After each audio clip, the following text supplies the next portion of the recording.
ये मुझे अभी कह रहा था भाई, हमारे यहाँ क्योंकि अनुशासन है, राष्ट्रीय अध्यक्ष जी बोल चुके, उनके बाद मेरे बाद फिर वो मनता नहीं है।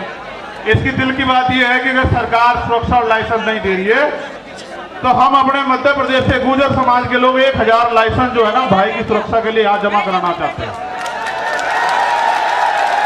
मैं इस पूरे समाज का धन्यवाद करता हूँ। संतों गुरुओं महापुरुषों का इतना आशीर्वाद है कि अभी वो गोली नहीं बनी जो आपके भाई का सीना चीर जा। देखो मैं आपको कुछ बात बताना चाहता हूं। भाषण तो मैं आपको बहुत दिनों से दे रहा हूं, मुझे इस मंच से एक संदेश देना है। मैं उन सब साथियों का भी धन्यवाद करता हूं जो विभिन्न पार्टियों के एमपी, एमएलए, पूर्व मंत्री, पूर्व मुख्यमंत्री, तमाम हमारे साथी जो आए यहाँ, मैं उन सबका बहुत बहुत धन्यवाद देता हूं। आपका तो काम है सबकी मदद का, और आप जानते हैं इतने लोग आ जाए लाखों की संख्या में तो आदमी पागल हो जाए, लेकिन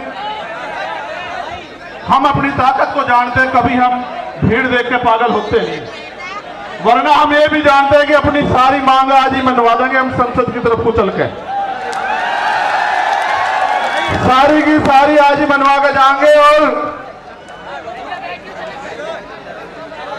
इसलिए मनवा के जाएंगे क्योंकि मैं अपनी बात को रखते हुए बताऊंगा कि लोकतंत्र है।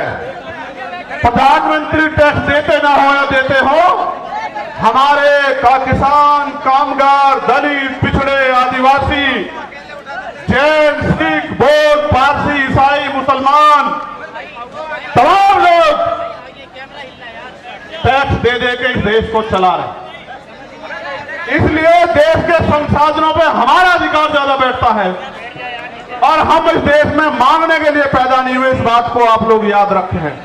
मैं पहली बार जेल गया, आपको पता है कि मैं जब भी जेल गया मैं अपनी व्यक्तिगत लड़ाई में कभी नहीं गया। आप इस बात को जानते हैं, मेरा समाज इस बात को जानता है। अगर मैं झूठ कह रहा हूं तो समाज हाथ उठा के बतावे कि मैं गलत कह रहा हूं। जब मैं पहली बार जेल गया और जाने से पहले जब पूरी सरकार मेरे पीछे पड़ी हुई थी और ये कहा जा रहा था, डीजीपी का ये बयान है रेडी लॉ एंड ऑर्डर का, कह रहे सरेंडर नहीं कर देंगे चंद्रशेखर को, वो ये संदेश दे रहे थे कि हम इसका एनकाउंटर करके समाज को संदेश देंगे कि कोई भी अगर सरकार के खिलाफ खड़ा होगा हम उस आवाज को हमेशा के लिए बंद कर देंगे। लेकिन फिर 21 मई 2017 को आप मेरे समाज के सिर माथे सारे लोगों ने आके यही जंतर मंतर, इसी पर आकर आपने मेरे हौसलों को बुलंद करके कहा कि लड़, हम तेरे साथ हैं। और वो दिन है, राज का दिन है, चाहे मैं सीएम पे वाराणसी में जेल गया हूं, चाहे मैं ऐसी एक ताकत को लेके गुरु रविदास घर की तरफ चल दिया था जब इन्होंने मेरी 250 लाठी मार कर खाल उतार दी है कि सच्चो साहब अब तो एसीपी हो गए। जहां रात को मुझे जानवर की तरफ मार कर घेरा गया वो यही खड़े हैं। उनके जो साथी जिस थाने में मुझे मारा गया था 2-3 बार, वो भी मुझे सवेरे मिले थे। मैंने उनसे एक दिन पहले भी ये बात कही जब मैं पहलवानों के अंदर, मैं आदमी भूलता नहीं हूं भाई, जिसने 1 इंच भी साथ दिया कतरा कतरा उसके लिए बहा दूंगा, लेकिन जिसने मेरे लोगों को सताया, जबकि आप जानते हैं कि मैं संविधान में विश्वास रखता हूं, चलो माफ कर दूंगा उसे भी माफ कर दूंगा। लेकिन इस बार आपने देखा कि क्या हुआ, जब वो सीबीआई से नहीं रोक पाए, ईडी से नहीं रोक पाए, इनकम टैक्स से नहीं रोक पाए, जब वो झूठे मुकदमों से नहीं रोक पाए, जेल से नहीं रोक पाए, तो कायरों की तरह आके उन्होंने मेरे ऊपर गोली चला दी। आपकी गोली की तमन्ना सच्ची थी और मेरे लोगों के खून के आंसुओं की संघर्ष की तमन्ना सच्ची थी। अगर आपके गोलियों की तमन्ना सच्ची होती और मुझे कोई आगे की लड़ाई ना लड़नी होती तो उसी दिन प्रकृति जो है मुझे खत्म कर देती, क्योंकि गोली का जो सामना वो बड़ा खतरनाक था। मैं आपको ये बात इसलिए बताना चाहता हूं, मैं आपका खून हूं।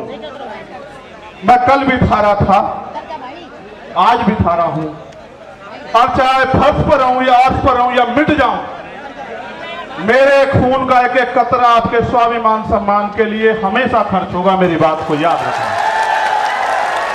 लोगों ने कितना गुमराह किया आपको, क्या क्या नहीं बताया, क्या क्या नहीं आरोप लगाए, फिर भी नहीं रोक पाए। क्योंकि जब एक गरीब का बेटा खड़ा होता है तो बहुत लोगों को तकलीफ होती है।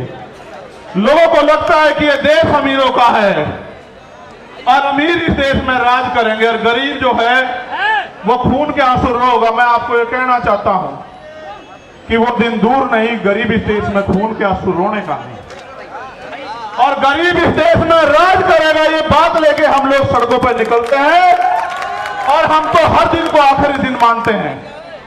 बात मेरी उसकी नहीं थी। जब मैं ज्ञापन पढ़ूंगा आपको पता लग जाएगा कि मैं अपनी लड़ाई लड़ने के लिए आया या मैं अपनी सुरक्षा की मांग करने आया या मैं सीबीआई जांच की मांग करने आया। मैं आपको बता दूंगा। मैंने समाज को इसलिए बुलाया अपने नाम से क्योंकि मैं जानता हूं कि चाहे आप पे एक रोटी कम हो, चाहे आपको पानी ना मिले, चाहे गर्मी आपको कितनी परेशान कर रही हो, लेकिन आप मेरी बात के साथ खड़े रहोगे। और दिल्ली में आज आपने इतिहास लिख के दोबारा दिखा दिया मेरे लोगों। मुझे गर्व है आपके ऊपर, मुझे गर्व है कि मैं गरेट समाज में जन्मा था। मेरा समाज गरेट है और मेरा समाज सम्राट अशोक की तरह गरेट रहेगा। मुझे इस बात का गर्व। बात मैंने आपको इसलिए बताई कि आज के जो हालात है ना, इन हालातों में एक गरीब के बेटे को रोकना जो ईमानदार भी है और संघर्षशील भी है और जिसके गले में पट्टा नहीं है किसी का, वो बड़ा खतरनाक है। मैं अपने परिवार के बीच में हूं, नेता नहीं हूं। यहां आपका खून हूं। मैं आपसे एक सवाल पूछना चाहता हूं बात की शुरुआत में ही। अगर मैं ये लड़ाई लड़ रहा हूं गरीबों की, कमजोरों की, पहले होता क्या था आप जानते हो। मैं आपका खून हूं कि गांव में ताकतवर आदमी, सामंती आदमी जिस बहन की बच्ची की चाहे उसकी चुन्नी खींच ले, उसके कपड़े खींच ले, उसको नोच ले, और फिर गांव के गांव में पंचायत होकर बात निमट जाती थी। किसी की बारात रोक दो, किसी के ऊपर पेशाब कर दो, किसी को थूक दो, किसी पे थूक चटवा दो, किसी की मूंछ काट लो, किसी के पानी छूने पे हत्या कर दो। तो पहले ये ताकतवर लोग था, उनका जन्मसिद्ध अधिकार है। मगर जब से भीम आर्मी के सच्चे पहरेदार मैदान में आए हैं देश के अंदर, वो कर तो देते हैं घमंड में, लेकिन उन्हें नू नहीं पता, उनकी मां भी नहीं बचा सकती उन्हें। फिर सरकार तो बहुत बड़ी बात। फिर वो जाते हैं जेल। जब वो जेल जाते हैं तो वहां बैठ के वो सोचते हैं कि हम किसकी वजह से जेल जा रहे हैं। तो जब वो जेल जाते हैं तो फिर वो क्या करते हैं पता है? वो जेल जाके ये कहते हैं बाहर निकलते कि इस आदमी को निपटाओ, वरना तो हमारा एक छत्र जो अधिकार है वो खत्म हो जाएगा इस देश में। उन्होंने शुरुआत ये यहां नहीं की, उन्होंने शुरुआत बिहार में की। जब भाई राकेश पासवान को उन्होंने 20 गोली मारी, हम समझ नहीं पाए। 20 गोली मारने के बाद उन्हें लगा ये डर जाएंगे, लेकिन आप डरे नहीं। फिर उन्होंने विदिशा में हमारे जिला अध्यक्ष भाई चरण सिंह की हत्या करी, फिर भी नहीं हम डरे। हम आंदोलन में आए, हमारी जान चली गई, तब भी नहीं डरे। फिर उन्हें लगा कि भाई जड़ ही काटो, टहने भी मजबूत हैं, जड़ भी मजबूत है, पत्ते भी मजबूत है, भाई जड़ ही काटो। तो बाबा साहब वाले रुकने के लिए तो जड़ काटने का वो क्या था कि चंद्रशेखर आजाद को निपटा दो। देखो वो तो बच्चे हैं जिन्होंने ये किया है, सच बात बता रहा हूं, बच्चे हैं, लेकिन उनके हाथ पीछे जो है ना, उनकी जिन्होंने उनके हाथ में हथियार दिए वो बच्चे नहीं है। हम सीबीआई जांच की मांग इसलिए कर रहे थे कि बहुत सारे लोगों ने मजाक उड़ाया कि अपने आप सिक्योरिटी लेने को हमला कर दिया है।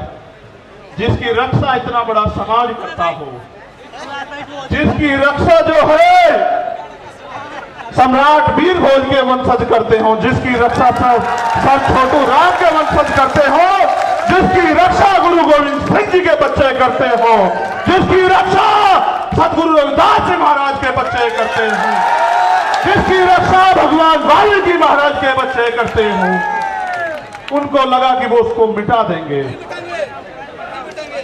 ये किसान कमेरों की आवाज है।